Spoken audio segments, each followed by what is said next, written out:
Meus irmãos, a paz do Senhor, seja mais uma vez bem-vindo ao nosso canal. Aqui, Raimundo Alves, evangelista da obra do Senhor em Araguaína, Tocantins. E estamos hoje para mais um vídeo, mais uma aula do projeto Apoio EBD, Apoio à Escola Bíblica Dominical. Esse projeto abençoado, voluntário para ajudar você a dar a aula, a dar o comentário e também a aprender mais da palavra de Deus. E aqui nós temos um conteúdo diferenciado.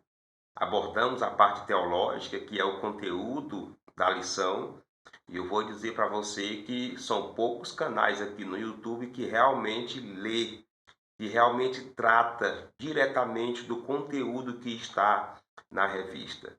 Mas temos também alguns acréscimos, alguns adicionais para nos ajudar a trazer para o nosso dia a dia, para a nossa realidade, o conteúdo que está sendo estudado.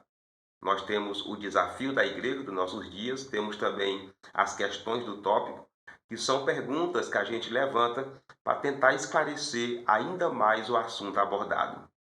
E se é a sua primeira vez por aqui ou ainda não é inscrito, a gente sempre pede, se inscreva no canal, por favor, né? Dê o like e também compartilha.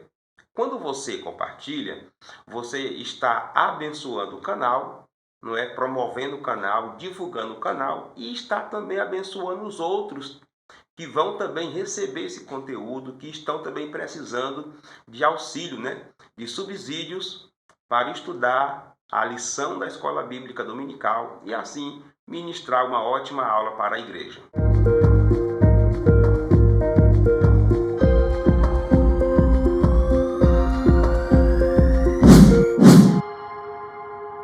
Nós prosseguimos estudando este abençoado assunto no primeiro trimestre do ano de 2022. Estamos estudando sobre a supremacia das Escrituras, né? A formação da Bíblia, a estrutura dela, a origem dela, a autoridade, a inspiração, a inerrância e ainda tem muita coisa pela frente, não é? Um assunto muito bom. Estou gostando do avanço, não é, do andamento de cada tópico, de cada subtópico, como também de cada tema dessa revista. Até agora eu ainda não tenho nada do que reclamar. E hoje, meus irmãos, estudaremos sobre a estrutura da Bíblia. A ideia é continuarmos estudando sobre as Sagradas Escrituras, mas dessa vez abordando sobre a sua estrutura, né? Como ela é montada, como ela é dividida, como ela é distribuída e também como seus livros são organizados. E estudar também sobre as duas principais partes, né? O Antigo e o Novo Testamento. É assim que a lição está montada, é assim que ela foi distribuída, e eu sempre digo que é de grande importância a gente conhecer a estrutura dos tópicos e subtópicos da lição, porque fica muito bom, fica bem melhor para a gente poder distribuir dentro do tempo que nos é permitido para dar a nossa aula. E nós já iremos começar pela primeira parte, que é a introdução. Aqui na introdução, meus irmãos, é a espécie do caminho, né? É a amostra do caminho que nós temos que percorrer até chegar no final dessa caminhada de hoje, que é o aprendizado sobre a estrutura da Bíblia. A Bíblia Sagrada foi escrita majoritariamente em hebraico e grego em um período aproximado de 1.600 anos por cerca de 40 homens e se estrutura em Antigo e Novo Testamentos. Seus livros são divinamente inspirados e formam o cânon bíblico. Nesta lição, veremos como a Bíblia está organizada, a classificação de seus livros, a canonicidade e as particularidades dos testamentos. Aqui na introdução, meus irmãos, nós temos as dicas, não é? Os pontos base desse caminho que vamos percorrer até chegar ao final, né? Ao conhecimento da lição de hoje. Os tópicos são como paradas nesse caminho, nessa caminhada. E aqui, na introdução, o autor já traz o que nós temos à frente, o que iremos estudar hoje para complementar, para fechar aí o pacote da informação sobre a estrutura da Bíblia. Hoje nós iremos estudar sobre a formação da Bíblia, e isso inclui abordagem sobre as línguas, não é, que a Bíblia foi escrita. O autor já inicia dizendo aí que na sua maioria foi escrito em hebraico e grego. Ele aborda também o tempo de escrito da Bíblia, né, que foi em torno aí de 1600 anos, por aproximadamente 40 autores. Então nós iremos estudar isso mais detalhados aí à frente. Nós iremos estudar também sobre um assunto chamado de canonicidade, não é? Que é o processo do cânon, da escolha, da separação, das regras, daquilo que foi feito, foi obedecido, dos critérios que foram obedecidos para que os livros da Bíblia fossem selecionados, tanto para o Antigo Testamento como para o Novo Testamento. Iremos estudar também o que é testamento, né? Por que usamos, né, essa palavra testamento para as duas partes principais da Bíblia. Nós iremos estudar sobre cada testamento, mas também conheceremos as suas subdivisões, como que os livros do Antigo e do Novo Testamento são distribuídos, são classificados, são organizados para que a gente possa entender melhor o assunto, o argumento de cada autor bíblico e assim poder extrair o melhor da mensagem bíblica, não é? Analisando aí a estrutura da Bíblia.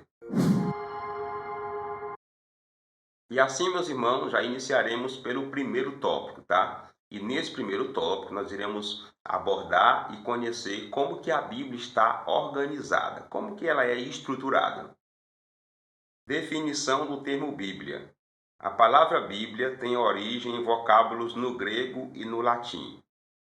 O termo grego biblos significa livro e tem conotação de qualidade sagrada.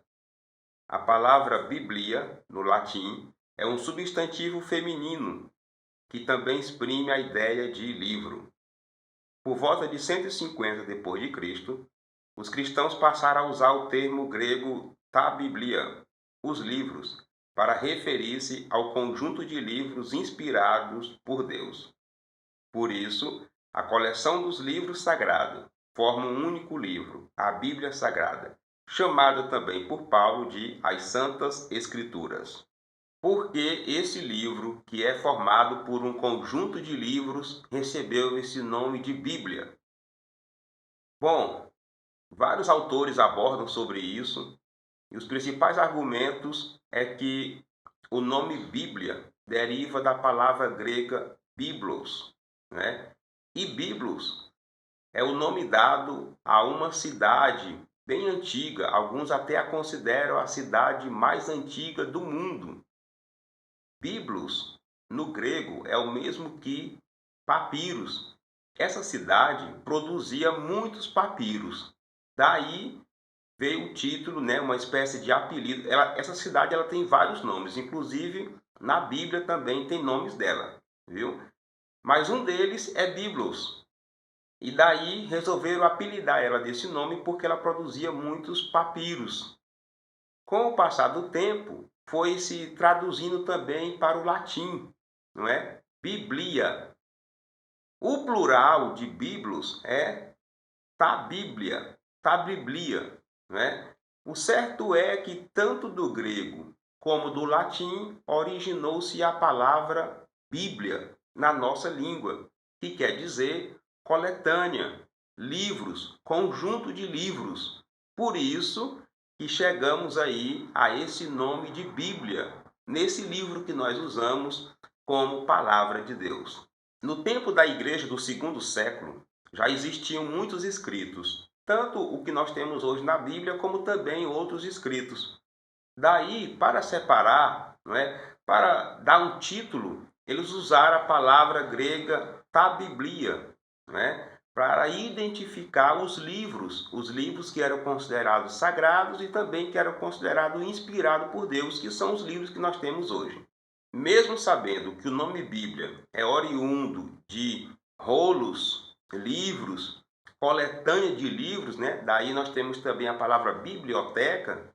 Mesmo sabendo disso, hoje, no entendimento geral, quando se fala Bíblia, lembra sempre de um livro único, não é? Que é o livro que nós usamos, que é um conjunto de livros. né? Na Igreja Protestante são 66 livros, na Igreja Católica 73 livros, e temos também algumas outras variantes por aí, mas o certo é que quando se fala em Bíblia hoje, o pensamento vai logo para um livro único que é composto por vários livros que são considerados canônicos, que são considerados inspirados por Deus. O cânon da Bíblia.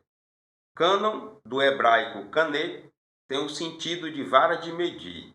Em grego é canon, que significa régua. Na teologia, o vocábulo cânon é empregado como norma de avaliação para identificar os livros sagrados. Em vista disso, o termo canônico passou a designar os 66 livros aceitos como divinamente inspirados. Isso quer dizer que o Espírito Santo guiou o seu povo a reconhecer a autoridade desses escritos como regra de fé e prática. Nesse sentido, o cânon bíblico está completo. Nada pode ser acrescentado ou retirado das escrituras canônicas. Nesse subtópico, o autor faz algumas abordagens interessantes.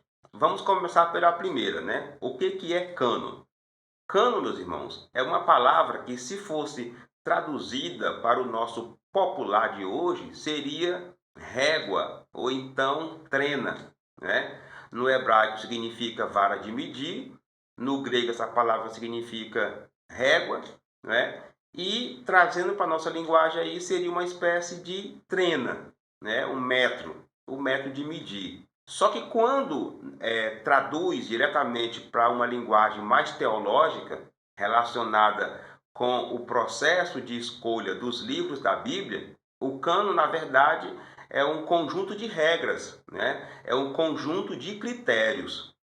Esses são, né, um dos benefícios das linguagens, né? Que pega um objeto, pega alguma coisa e aplica em outro contexto e assim, né, as pessoas passam a entender. Então, quando foram separar, né, os livros inspirados por Deus, considerados confiáveis, a palavra usada foi essa, tá? Cânon. E daí deriva outras palavras, canonicidade, não é? Canônico, mas tudo está se referindo a esse processo, a essa régua, não é? A esses critérios para escolher os livros da Bíblia. Livros escritos, meus irmãos, naquela época, no próprio tempo de Jesus e tempos depois também, tinha muitos, tá? Então foi-se necessário estabelecer critérios, meios para organizar quais livros do Antigo Testamento e do Novo Testamento seriam confiáveis, né? Seriam considerados inspirados por Deus. Esse processo chama-se de cânon, e os livros canônicos são 66. O autor fala aí também sobre o papel do Espírito Santo, né? Que por mais que foram os homens que organizaram, mas na verdade o Espírito Santo estava trabalhando, atuando nos bastidores, não é? Que a maioria dos teólogos concorda que o que os judeus fizeram, o que a igreja fez, né, foi simplesmente reconhecer aquilo que Deus já havia inspirado. Foi só organizar, selecionar os livros, as cartas, os escritos que Deus havia inspirado. Os homens que fizeram esse trabalho, a igreja presente, os judeus também que organizaram o cânon do Antigo Testamento, eles não tiveram o poder de determinar a inspiração, não é? Mas simplesmente reconheceram o que Deus já havia inspirado. Os dois termos bíblicos.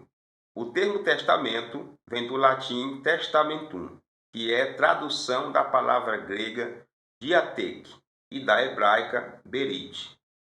Ambos os termos têm o sentido de aliança, pacto ou concerto de Deus com a humanidade. A expressão Antigo Testamento foi inaugurada por Paulo a referir-se aos livros dos judeus reconhecidos por Jesus como as Escrituras, a lei, os profetas e os salmos. O termo Novo Testamento foi usado para se referir ao cumprimento profético de Jesus como mediador da nova aliança. Essa expressão também passou a designar os escritos inspirados dos cristãos reconhecidos como as Escrituras. A ideia desse subtópico, meus irmãos, é a gente conhecer a origem e estudar também sobre esse termo testamento, né? Testamento, principalmente quando olhamos para a Bíblia, é o mesmo que aliança, acordo, combinado, pacto. né? Então, algumas Bíblias aí até traz Antigo Pacto, Novo Pacto, porque biblicamente falando, é a mesma coisa. Sabemos que na prática o testamento é um documento que alguém deixa, não é? Quando está perto de morrer, a pessoa faz o testamento dizendo para quem que vai, né, a herança. Mas quando olhamos para os termos bíblicos, se refere ao conjunto de livros, não é, da antiga aliança, do que Deus fez com Israel, e os novos livros, os livros da nova aliança, que Deus fez com seu povo através de Jesus. A expressão Antigo Testamento, meus irmãos, ela foi usada pela primeira vez pelo apóstolo Paulo, tá? Quando ele foi falar sobre a citação de Jesus, né? Quando Jesus citou os livros considerados inspirados, já considerados confiáveis ali pelos judeus, não é? A lei, os profetas, os escritos, os salmos, né? E aí o apóstolo Paulo, ao falar sobre Jesus, sobre essa citação de Jesus, ele utiliza esse termo Antigo Testamento. Quando se olha para o Novo Testamento, dá esse entendimento também, assim também como Nova Aliança, não é? Porque Jesus é visto como o mediador da Nova Aliança. Então, chamar o Antigo Testamento de Antigo Testamento e de Antiga Aliança tá a mesma coisa. Assim também como se chamar o Novo Testamento de Nova Aliança. Aí o autor conclui também falando que o termo Novo Testamento serve também para designar, para representar o conjunto de livros que compõem o cânon formado pela igreja, né? Separado ali pela igreja. Quando a igreja se reuniu, né, guiada ali, conduzida pelo Espírito Santo para poder selecionar esses livros, também é conhecido como Novo Testamento. Então, o Novo Testamento se refere a esse momento, a essa nova aliança, não é, inaugurada por Jesus, mas se refere também ao conjunto aí dos 27 livros, né, aprovado no cânon das Escrituras. O desafio para a igreja dos nossos dias, baseado nesse tópico, meus irmãos, é desprezo aos estudos. Sim, nós temos alguns irmãos aí que apresentam, né, uma dificuldade de estudar a Bíblia e também estudar sobre a Bíblia. A lição de hoje, por exemplo, é uma lição muito técnica, né? É uma lição cheia de termos técnicos do hebraico, do grego, e precisamos estudar isso aí, e é um desafio para os nossos dias. E isso se dá, primeiramente, por causa de um entendimento errado, né? De alguns irmãos, de algumas pessoas, até mesmo pastores, que acreditam que não precisa estudar, né? Só basta ter a Bíblia, ter o Espírito Santo, que na hora da pregação o Espírito Santo vai revelar tudo. Meus irmãos, isso aí é um entendimento errado, porque biblicamente falando, o Espírito Santo ele nos faz lembrar aquilo que nós já temos. Então, quanto mais estudamos, quanto mais conhecemos sobre Deus e sobre a sua palavra, mais nós temos algo a apresentar para os nossos ouvintes.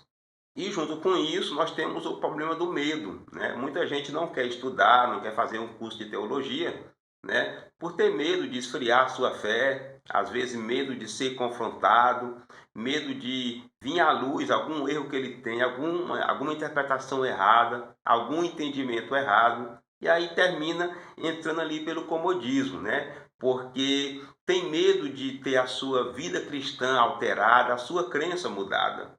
Mas o certo é que o bom mesmo é estudar. O estudo é libertador. E a solução para esse desafio é a gente mudar de entendimento, não é? Correr atrás de conhecimento, porque a Bíblia diz que temos que crescer na graça, mas também no conhecimento do nosso Senhor Jesus Cristo.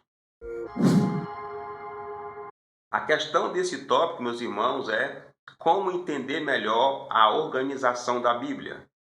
Bom, meus irmãos, esse estudo de hoje trata bem direcionado aí sobre a parte material da Bíblia, né? A organização da Bíblia. E alguns irmãos têm dificuldade de entender isso, de ensinar, de aprender, de compreender, não é? Essa questão da organização dos livros da Bíblia.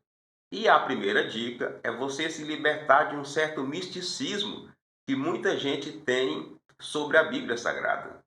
Tem gente que não consegue entender esse lado material, da Bíblia, trata a Bíblia simplesmente ou unicamente como um livro santo.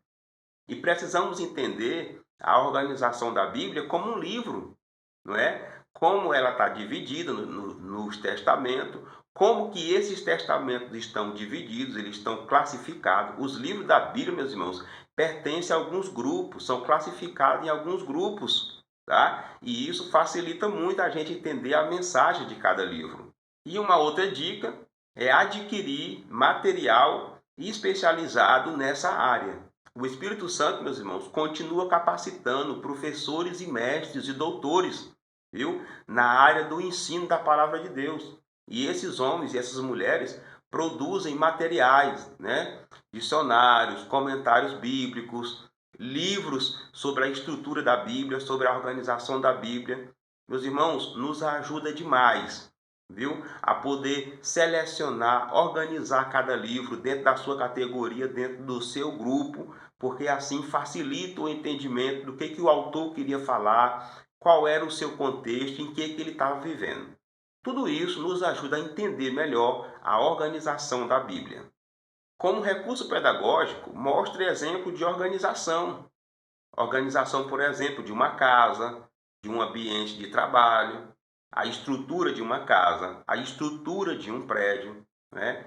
Porque assim como o local é organizado, cada coisa em seu lugar, a Bíblia também é assim, tá? Para a gente entender melhor a mensagem bíblica, para a gente entender melhor os textos bíblicos, é preciso entender como que ela está organizada. E assim, vamos agora resumir o que nós estudamos até aqui. Nós estudamos alguns termos novos, né? Principalmente o termo Bíblia e também cânon. Aprendemos nesse tópico que cânon é um processo, né? É uma medida, regras, critérios para a escolha dos livros que foram inspirados por Deus. Aprendemos também nesse tópico sobre testamento, a origem da palavra e qual é o entendimento, que é pacto, aliança, acordo e principalmente quando se fala em Novo Testamento, o conjunto de livros inspirados da palavra de Deus. Meus irmãos, chegamos agora no segundo tópico, e a ideia aqui é a gente estudar sobre a estrutura, a formação do Antigo Testamento. Os livros do Antigo Testamento. A classificação dos livros do Antigo Testamento, tal qual a conhecemos hoje, se divide nos seguintes grupos. Pentateuco, que é a lei, contém 5 livros, que vai de Gênesis a Deuteronômio. Históricos, formado por 12 livros, de Josué a Esther. Poéticos, 5 livros, de Jó a Cantares de Salomão. E proféticos, que se divide em profetas maiores, com 5 livros, que vai de Isaías a Daniel, e profetas menores, com 12 livros, que vai de Oséias a Malaquias. A divisão utilizada pelos judeus era tripartida: a lei, os profetas, os salmos ou escritos. Apesar da categorização diferente, soma os mesmos 39 livros divinamente inspirados. A ideia desse subtópico, meus irmãos, é conhecermos a estrutura, a organização do Antigo Testamento, como que os livros estão organizados. E é interessante a gente entender que a estrutura, a organização de como a Bíblia cristã faz é diferente da Bíblia judaica, né? Da Bíblia hebraica, tá? Mas a quantidade de livros são os mesmos. Por exemplo, o livro de Samuel, que nós conhecemos como 1º e 2º Samuel, na Bíblia hebraica só é um livro. O livro dos reis, da mesma forma, né? O livro das crônicas, da mesma forma. Nós consideramos 2 livros, lá só é um livro, né? E os livros do Antigo Testamento são divididos em grupo, como conhecemos aí o mais famoso, o Pentateuco, né? Que são 5, os 5 primeiros livros. Tem os livros históricos e tem os livros proféticos. Os livros proféticos são divididos também em profetas maiores e profetas menores. Quando a gente estuda esses assuntos, a gente vai perceber que tem alguns autores aí, alguns teólogos, que montam essa estrutura diferente, meus irmãos. Isso aí é simplesmente para nos ajudar a entender a formação da Bíblia, tá? Não é algo assim autoritário, determinado que tem que ser dessa forma. Geralmente varia de um para o outro. Mas o certo é que a quantidade de livros, né, os livros que compõem a Bíblia cristã são os 39 livros, também reconhecidos como inspirados na Bíblia hebraica. Canonicidade do Antigo Testamento.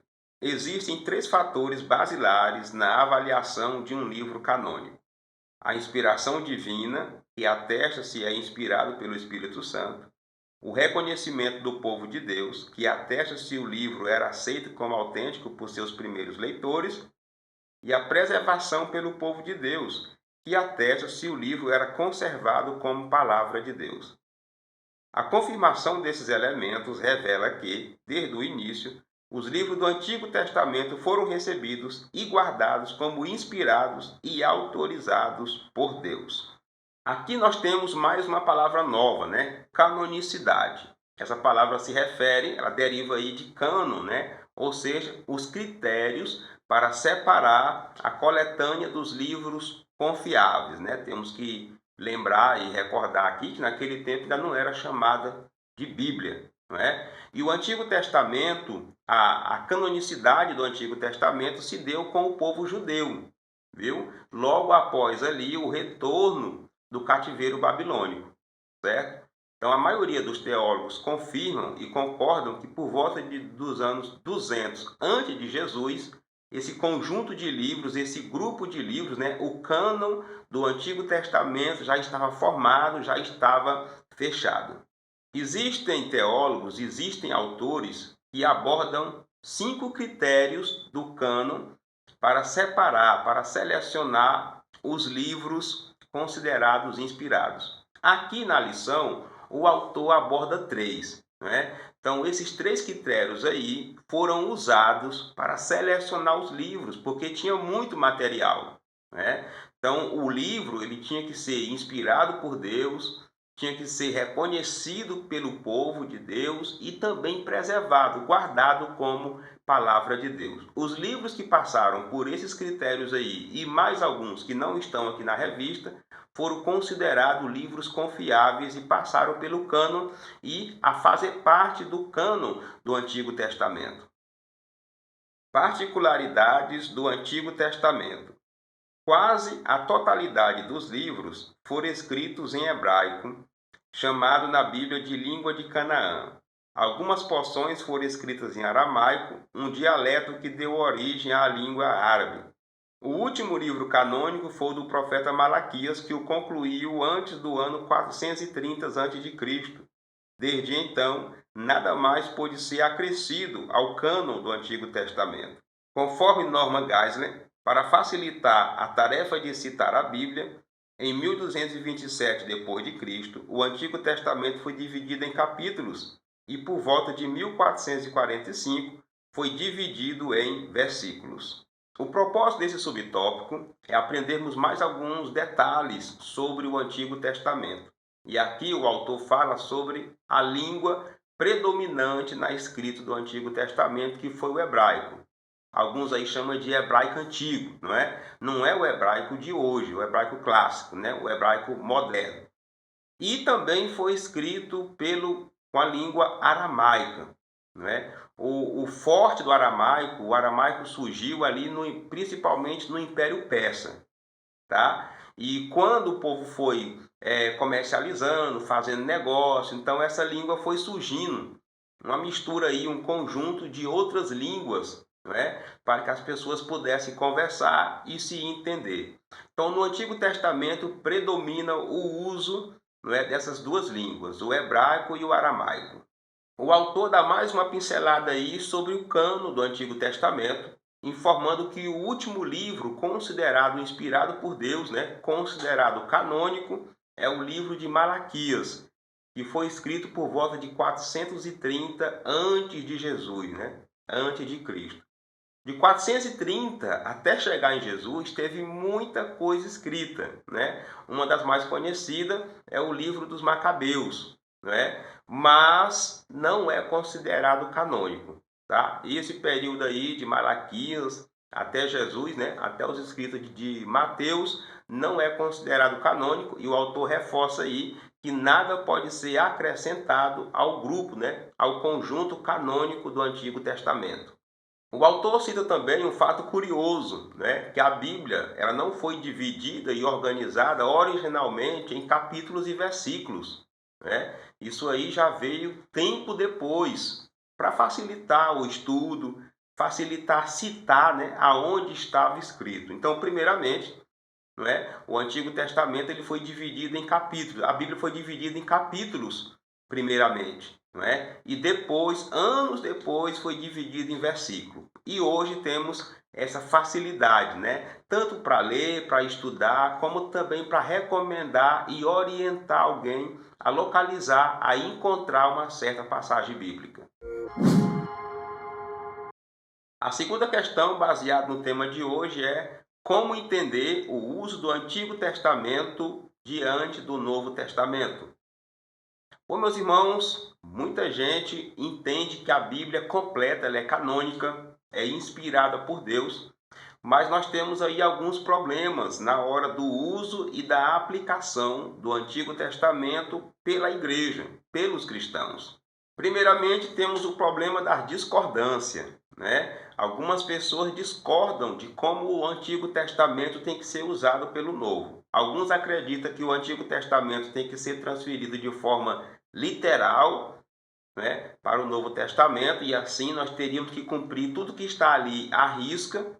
Outros não. Outros entendem que só tem que ser parcial, outros entendem que tem que ser de forma simbólica, outros acreditam que tem só que extrair o princípio do Antigo Testamento e trazer para o Novo, porque o Antigo Testamento foi escrito direcionado principalmente para Israel. O certo é, meus irmãos, que isso traz muito desgaste e até mesmo problemas e divergências entre as igrejas. E uma das formas de entender o uso do Antigo Testamento no Novo Testamento, né, na Nova Aliança, é entender que o Antigo Testamento, meus irmãos, é a base, ele é a sombra do Novo Testamento. Então, os dois se complementam, tá? O Antigo Testamento fala do Messias que haveria de vir. O Antigo Testamento aponta para Jesus, não é? Que viria no futuro. O Novo Testamento, ele confirma que Jesus veio, tá? E hoje pregamos baseado no Antigo e no Novo Testamento, mostrando que as Escrituras diziam que ele viria e mostrando no Novo Testamento que ele veio. Então, os dois se complementam e a ideia é essa, é entender que o Antigo Testamento é a base do Novo Testamento. Como recurso pedagógico, você pode mostrar para os irmãos modelos e exemplos de classificação de livros comuns, não é? Os próprios livros que temos hoje estão classificados em poesia, romance, não é? História, ação, geografia. Então, assim também estão organizados e classificados os livros da Bíblia e nos ajuda a entender melhor a mensagem que cada um quer passar. E assim podemos resumir o que nós aprendemos aqui nesse tópico, não é? Nós aprendemos que o Antigo Testamento é dividido, os seus livros são divididos em 4 grupos. Aprendemos que o processo de canonicidade do Antigo Testamento teve aí 3 critérios principais. E aprendemos também que o Antigo Testamento tem algumas peculiaridades diferentes do Novo Testamento. Meus irmãos, chegamos agora no terceiro tópico e a ideia aqui é a gente estudar sobre a estrutura, a formação e a organização do Novo Testamento. Os livros do Novo Testamento. Esses livros foram reconhecidos pela Igreja após a morte e ressurreição do Senhor e estão classificados em 4 grupos. Evangelhos, que são os 4, Mateus, Marcos, Lucas e João. Histórico, que é o livro de Atos dos Apóstolos, epístolas, que se subdividem em epístolas paulinas, com 13 cartas, de Romanos a Filemon, e as epístolas gerais, com 8 cartas, de Hebreus a Judas, e Revelação, constituído pelo livro de Apocalipse. O conjunto totaliza 27 livros inspirados e autorizados, que são chamados de canônicos. Aqui, meus irmãos, nós temos uma abordagem sobre a estrutura, a organização do Novo Testamento. Sim, no Novo Testamento também é necessário organizar esses livros. O primeiro grupo é o grupo dos evangelhos, né? Mateus, Marcos, Lucas e João. E os evangelhos ainda são divididos também, tá? Os três primeiros aí são conhecidos como evangelhos sinóticos. O livro de João, ele fica um pouco à parte. No Novo Testamento também temos o livro histórico, que é o livro de Atos dos Apóstolos. Temos também as cartas, não é? São quatro grupos, mas alguns teólogos, alguns autores falam que é cinco, porque dentro das cartas nós temos as cartas de Paulo, né? As epístolas de Paulo, e temos também as epístolas consideradas de gerais, não é? E por último, nós temos Revelação, que é o livro do Apocalipse. E nessa estrutura aí nós temos o Novo Testamento com um total aí de 27 livros inspirados, organizados, selecionados e assim formando a palavra de Deus, o Novo Testamento que nós temos da Bíblia Sagrada. Volto a repetir, como eu falei na formação do Antigo Testamento, aí, meus irmãos, são organizações que os teólogos fazem, tá? Para ajudar o nosso entendimento, para nos ajudar a entender melhor a categoria e a organização de cada livro da Bíblia, tá? A ideia aí é organizá-los em grupo para que facilite melhor quando você for ler, quando você for fazer uma pesquisa, saber e classificar cada livro da Bíblia dentro do seu grupo. Canonicidade do Novo Testamento. Os critérios de avaliação do cânon do Novo Testamento são iguais aos que determinam o do Antigo: a inspiração, o reconhecimento e a preservação como palavra de Deus. A Bíblia oferece indiscutíveis provas de inspiração do Novo Testamento. Quanto ao reconhecimento dos livros como fidedignos, desde o início, os escritos falsos foram refutados pela Igreja. Em relação à conservação, os primeiros cristãos adotaram a prática de leitura dos livros autorizados em suas reuniões e cultos. Assim, atesta-se que desde o começo a Igreja primitiva reconheceu e preservou os livros canônicos. Aqui nós temos uma abordagem sobre a canonicidade do Novo Testamento. E o que é cânon? Regra, norma, critério. E o autor aborda aí, meus irmãos, que os critérios usados para a separação, para a canonicidade dos livros do Novo Testamento foram os mesmos para os livros do Antigo Testamento. E tem uma situação interessante, meus irmãos, que o autor não colocou aí, mas eu quero falar aqui, que a atitude de um homem, no período ali da igreja primitiva, no segundo século, por exemplo, meio que empurrou a igreja a se posicionar e começar a separar esses livros. Um homem conhecido como Marcião, ele mesmo resolveu já separar os livros do Novo Testamento que ele achava confiável.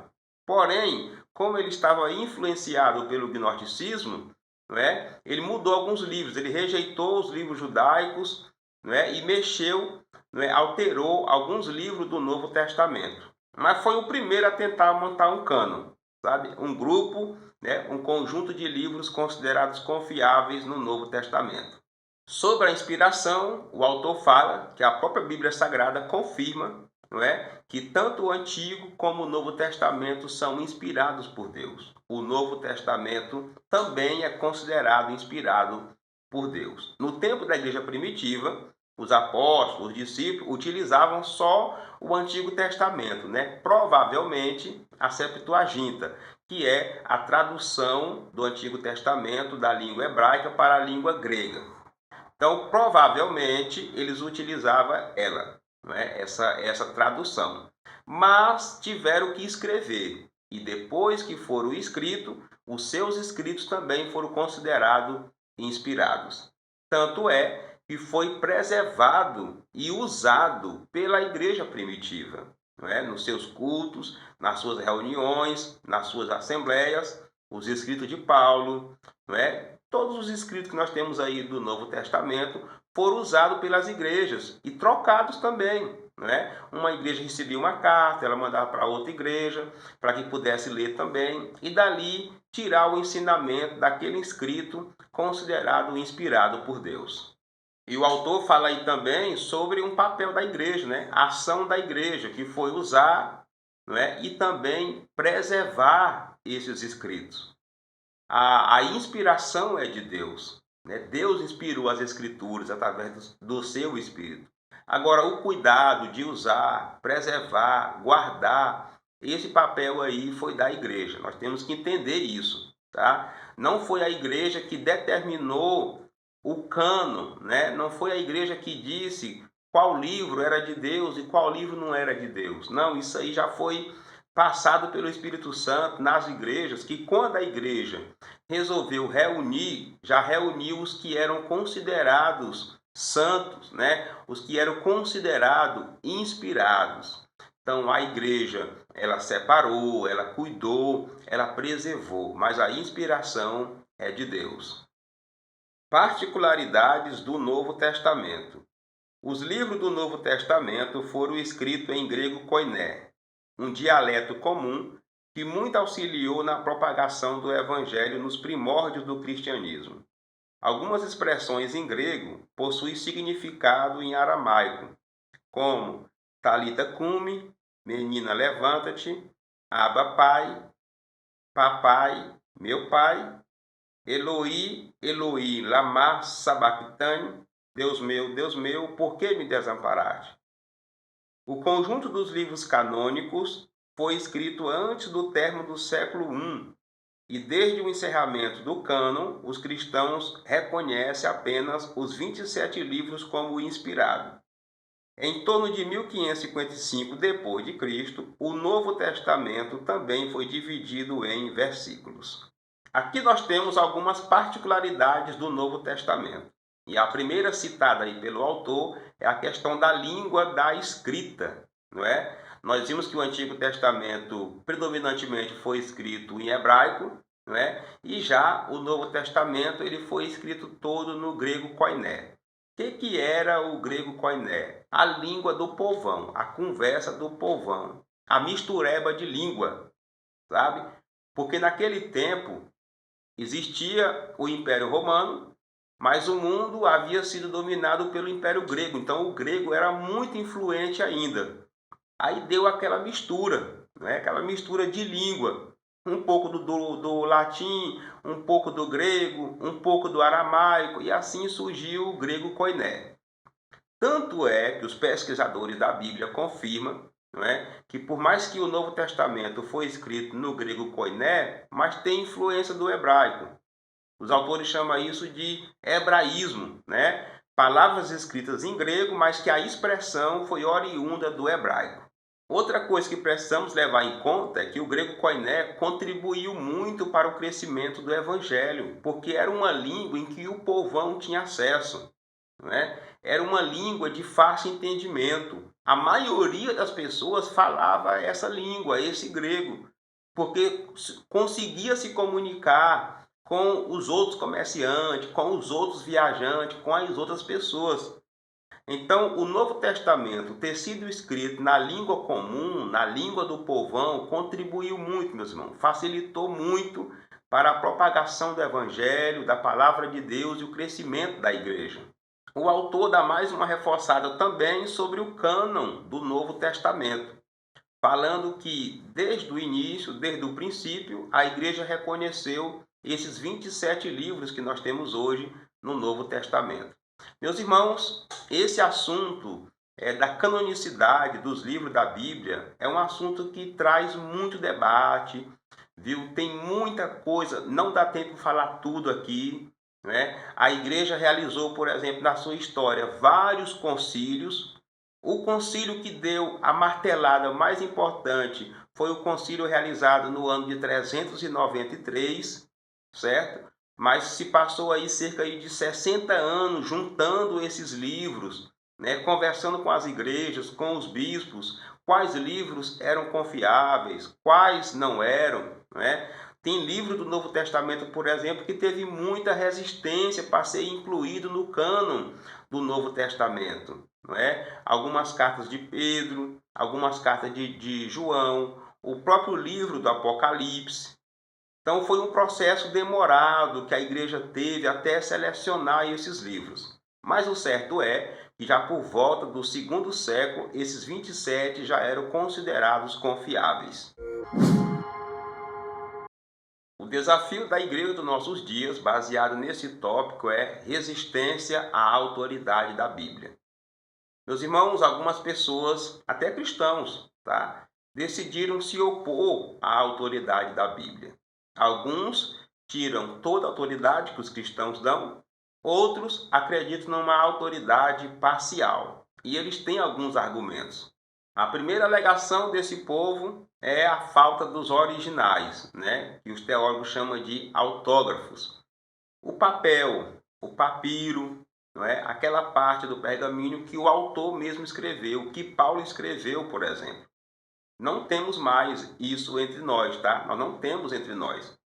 E se a gente for olhar, meus irmãos, a qualidade do material daquela época, não é? A falta de recurso tecnológico, a perseguição que a igreja sofreu, por exemplo, perseguição que os judeus sofreram, meus irmãos, é algo lógico. Nós não temos esse material hoje, não é? Os originais dos originais.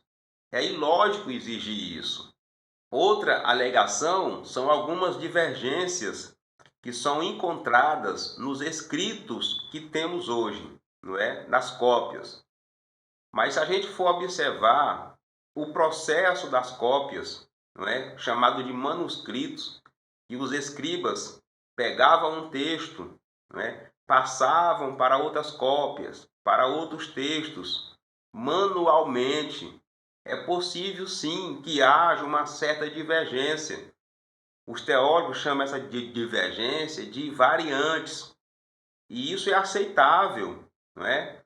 Porque nós temos muitas cópias, cerca de 25 mil fragmentos, aí, 25 mil cópias da Bíblia, não é? Algumas ainda manuscritas. Então, pegando o contexto desse povo, a linguagem para onde foi traduzida, não é? Vai dar alguma divergência. Mas isso não é contradição da Bíblia, não é erro da Bíblia, não é? E nem é motivo para resistir à Bíblia. São circunstâncias humanas, como aconteceram com outros materiais, com outros livros, aconteceu também com a Bíblia, mas ela é confiável. Uma das provas que ela é confiável são as cópias aí encontradas em 1947 no deserto da Judéia, não é? O livro de Isaías, por exemplo, quando foram conferir o que nós temos hoje, com as cópias que foram encontradas lá, que data, né, cerca de mais de 100 anos antes de Jesus, não havia praticamente divergência alguma entre esses textos. Então, a Bíblia continua tendo autoridade, mesmo sem ter os autógrafos hoje, não é? Ela continua sendo a palavra de Deus com credibilidade e verdade absoluta. Como recurso pedagógico, faça aí uma tabela, pode ser através de imagem, de cartaz, e reproduza aí, não é? A distribuição e a organização dos livros do Novo Testamento. Com certeza vai ajudar os irmãos a entender e conhecer melhor a estrutura da Bíblia. E assim nós podemos concluir o que nós estudamos nesse tópico.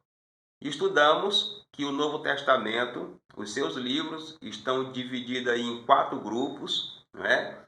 Estudamos que os critérios, o processo de canonicidade do Novo Testamento é parecido, é idêntico, é igual ao do Antigo Testamento. E estudamos também que o Novo Testamento tem características, principalmente na sua escrita, que diverge do Antigo Testamento. E assim, meus irmãos, chegamos na conclusão da nossa aula. A ideia aqui é fazer o fechamento, o resumo de tudo que nós estudamos até agora. O conjunto dos 66 livros forma um único livro, a Bíblia Sagrada. Esses livros constituem o cânon bíblico do Antigo e do Novo Testamento. Os critérios para avaliação da canonicidade são a inspiração, o reconhecimento e a preservação dos livros como palavra de Deus. A comprovação desses critérios revela que as Escrituras foram aceitas e preservadas como livros autorizados por Deus. A ideia aqui da conclusão é a gente fazer um resumo de tudo que nós estudamos e aprendemos hoje. Nós aprendemos sobre a origem da Bíblia, né? Sobre a origem do termo Bíblia, que tem origem aí no grego e também no latim. Significa conjunto de livros, coletânea, grupo de livros, mas que hoje, quando a gente fala a palavra Bíblia, a gente não lembra de muitos livros, né? A gente lembra de um livro, que chamamos hoje de Bíblia Sagrada, a Palavra de Deus. Aprendemos hoje também que a Bíblia está dividida em duas grandes partes, Antigo Testamento e Novo Testamento, e que tanto o Antigo como o Novo, não é, tem vários livros que compõem eles, e esses livros estão também divididos em grupos, em categorias. E isso nos ajuda a entender melhor o contexto, a vida de cada autor, de cada livro, e entender também melhor a mensagem que cada autor queria passar, não é? Entender o livro que a gente está lendo, o conteúdo que a gente está lendo, baseado principalmente ali na categoria em que ele se classifica. Hoje nós aprendemos também sobre a canonicidade, né?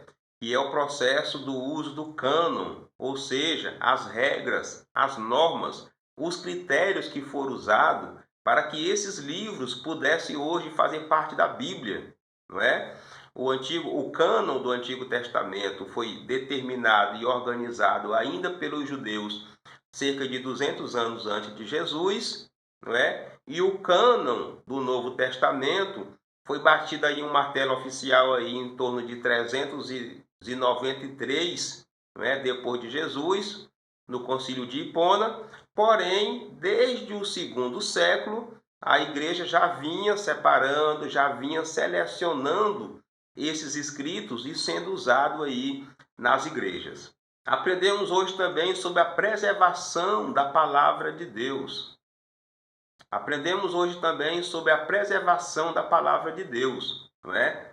Os judeus preservaram, guardaram, não é? O Antigo Testamento, os escritos do Antigo Testamento, e a igreja guardou e preservou os escritos, as cópias do Antigo Testamento e também do Novo Testamento. Hoje não temos esses originais em nossas mãos, mas temos as cópias que foram produzidas com o passar do tempo, até porque o material papiro, pergaminho, se deteriorava, né? Assim também como o papel hoje se deteriora. A diferença é que hoje nós temos a tecnologia. Hoje temos a palavra de Deus até no formato digital, no computador, no telefone, facilita muito. Mas a preservação teve um papel fundamental, tanto do povo judeu como também da igreja. E assim, meus irmãos, chegamos ao final de mais uma aula e eu quero agradecer você pela audiência, pela companhia, né, pela consideração de ter vindo até aqui estudar conosco. Muito obrigado pela sua presença, muito obrigado pelo o seu entendimento e a sua compreensão de estar sempre aqui conosco, estudando a Palavra de Deus, estudando mais uma lição da Escola Bíblica Dominical. Se você não é inscrito ainda, eu sempre peço aqui, se inscreva, dê o like, curta aí, compartilhe esse material para que outros irmãos também possam ser abençoados, tá? Compartilha no Facebook, compartilha aí no Instagram, compartilha no WhatsApp. O certo é que a ideia aqui é a gente fazer essa corrente do bem, tá? Compartilhando as coisas boas. Afinal de contas, estamos aqui voluntários para fazer a obra do Senhor, estudando e aprendendo mais uma lição da Palavra de Deus. Quero lhe informar também que estamos aí nas redes sociais, tá? Estamos no Facebook, onde nós fazemos postagens ali semanais, também no Instagram. Hora por outra nós estamos publicando parte dessa aula também no Instagram, tá? Você pode nos seguir. E tem também aí o nosso WhatsApp, onde você pode entrar em contato conosco para dicas, críticas, né? Sugestões também e até um possível agendamento para a ministração da lição da escola bíblica, seminários. Estamos aí também para contribuir com o reino de Deus. E a você que vai ministrar essa aula, o meu desejo, a minha oração é que mais uma vez Deus te use. Que o Espírito Santo seja contigo, tá? Estude, pesquise, se dedique, mas não esqueça de orar, buscar direcionamento de Deus, porque afinal de contas, o Espírito Santo é o intérprete da palavra. A gente estuda, se organiza, mas ele é quem conduz o estudo, é ele que conduz a pregação. O Espírito Santo te conduza, ele alimente a sua mente, o seu coração com a palavra de Deus, para que a sua igreja, o seu público, continue sendo abençoado. E se Deus nos permitir, até a próxima lição.